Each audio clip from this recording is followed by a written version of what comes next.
Okay, we're gonna go through right now is the setup on the camera itself.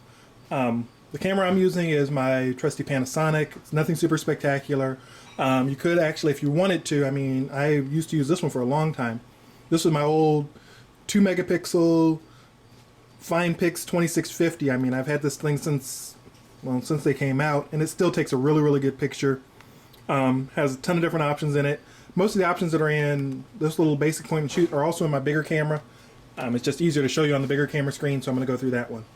This is not a DSLR, just so that people don't get confused. It's like, oh, I got to get an expensive camera to do this. This is just a standard digital point and shoot. All the options should be there.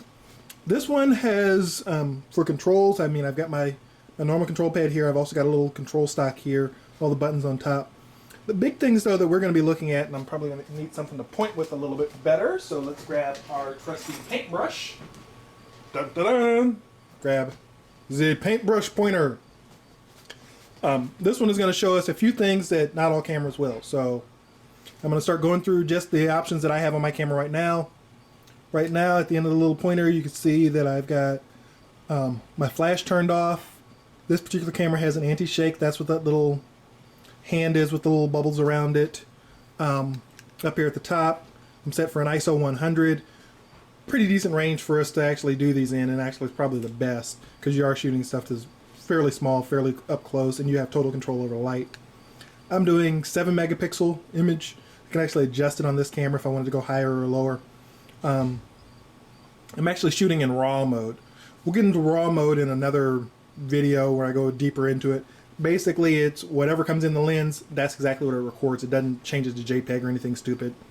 Of course, number of shots, battery. Down here, I've got the histogram. What this thing shows is how my light is balanced and how my colors are balanced across. So dark would be on this side, light would be on this side. You want to kind of keep it in the middle.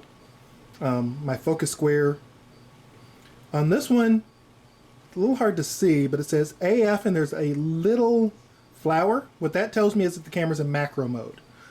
For this type of shooting, you're going to want to put the camera in macro mode. If you don't have macro mode, or it's not listed as macro mode, you can try to look for a feature called focus lock. Pretty much it allows you to lock in what the focus is. In macro mode, though, the camera knows, hey, you're shooting stuff in close, so I need to pay more attention to that. Down here at the bottom is where I've got my F-stop on mine. I've got mine set to 8, which is a very, very small opening.